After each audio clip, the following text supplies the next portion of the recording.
La historia que estás a punto de escuchar es tan extraña como inquietante. No es un relato de ficción, ni una leyenda urbana nacida en la oscuridad de Internet. Es el caso real, documentado y minuciosamente investigado, de un niño que desapareció en su propia casa, sin dejar rastro alguno. Un misterio que desafía la lógica, las leyes de la física y hasta la propia razón humana. Todo comenzó una tarde común y corriente de otoño. La familia Ramírez vivía en una casa sencilla, de 2 pisos, en un vecindario tranquilo donde todos se conocían. Pablo, el niño de 8 años, era alegre, curioso y muy imaginativo. Esa tarde jugaba en su habitación, rodeado de juguetes y libros, mientras su madre preparaba la cena en la cocina y su padre arreglaba una lámpara en la sala. La rutina de siempre, la tranquilidad de un hogar seguro. Pero en cuestión de segundos, todo cambió para siempre. La madre llamó a Pablo para que bajara a cenar. No obtuvo respuesta. Subió las escaleras pensando que quizá el niño no escuchaba, absorto en sus juegos. Al abrir la puerta de la habitación, encontró un silencio inquietante. Pablo no estaba. Buscó bajo la cama, dentro del armario, detrás de las cortinas. Nada. Bajó de nuevo, preguntó al padre. Ninguno lo había visto salir. Revisaron la casa entera, el baño, el patio, el garaje, la despensa. El niño parecía haberse desvanecido en el aire. La familia entró en pánico. Llamaron a los vecinos y buscaron en todo el vecindario. Nada. Finalmente, llamaron a la policía, quienes llegaron minutos después para iniciar una búsqueda exhaustiva. La investigación fue meticulosa. Revisaron cada rincón de la casa con equipos especializados, trazaron huellas dactilares, buscaron señales de forcejeo o entradas forzadas. No había ventanas abiertas, puertas sin seguro ni indicios de que alguien hubiera entrado o salido. Pablo, simplemente, no estaba. El caso conmocionó a los medios y a la comunidad. ¿Cómo podía un niño desaparecer en su propia casa?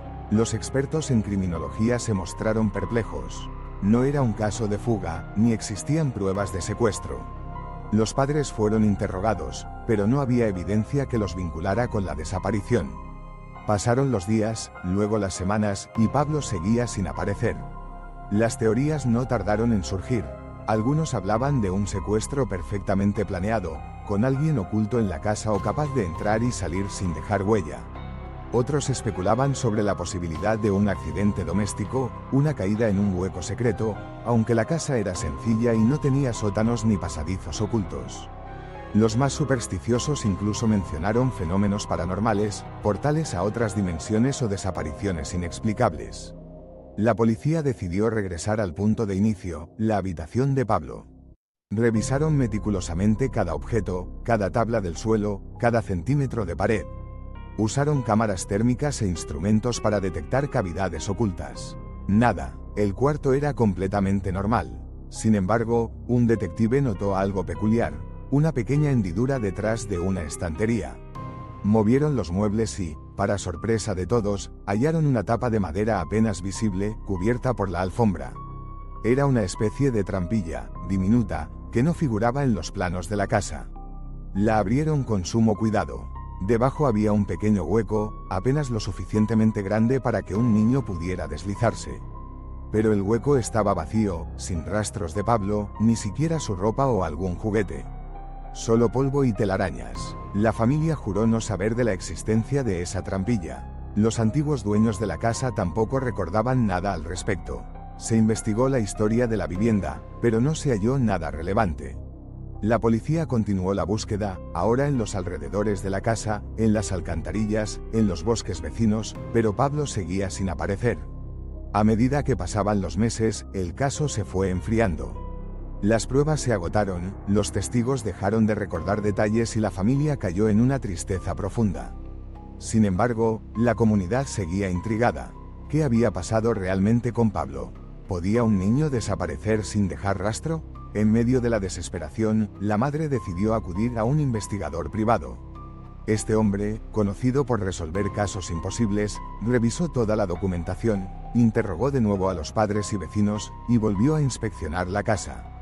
Fue entonces cuando notó algo en el diario de Pablo, un cuaderno que nadie había considerado importante. En sus páginas, el niño describía juegos imaginarios y aventuras fantásticas. Pero también hablaba de un amigo invisible, que lo visitaba por las noches, y de una puerta secreta en su habitación.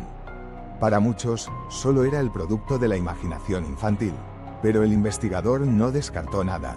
Volvieron a examinar la habitación y, gracias a las pistas del diario, descubrieron una tabla del suelo que sonaba hueca. Al levantarla, encontraron un pequeño compartimento vacío, salvo por un trozo de tela que coincidía con la ropa de Pablo. Sin embargo, no había señales de que el niño hubiese quedado atrapado allí. El caso se tornó aún más misterioso. La policía contactó a expertos en psicología infantil, quienes explicaron que los niños pueden inventar mundos paralelos para escapar de la realidad. Pero esa teoría no explicaba la desaparición física de Pablo. Con el tiempo, surgieron nuevas pistas. Un vecino recordó haber visto una figura menuda cruzando el jardín esa tarde, pero no pudo asegurar si era Pablo. Otra persona afirmó escuchar risas infantiles cerca del bosque, pero la búsqueda no arrojó resultados. La investigación llegó a un punto muerto. Sin embargo, la historia de Pablo quedó grabada en la memoria colectiva, alimentando todo tipo de teorías, desde experimentos secretos hasta fenómenos sobrenaturales. Algunos creen que Pablo sigue vivo, en algún lugar, esperando ser encontrado. Otros piensan que fue víctima de un suceso inexplicable, como si la realidad misma se hubiese doblado por un instante. Al final, el caso del niño que desapareció en su propia casa sigue siendo un enigma sin resolver. Nos recuerda que, a veces, la verdad es más extraña que la ficción, y que hay misterios que desafían toda lógica y comprensión. Si esta historia te ha intrigado tanto como a nosotros, no olvides dejar tu like, comentar qué crees que sucedió realmente y suscribirte al canal Archivos 404, para no perderte los misterios más sorprendentes. Tu apoyo nos motiva a seguir investigando y compartiendo estos relatos que nos dejan sin aliento. ¿Qué opinas tú? ¿Fue un caso de desaparición común o algo más allá de nuestra comprensión? Déjanos tu teoría en los comentarios y acompáñanos en el próximo misterio.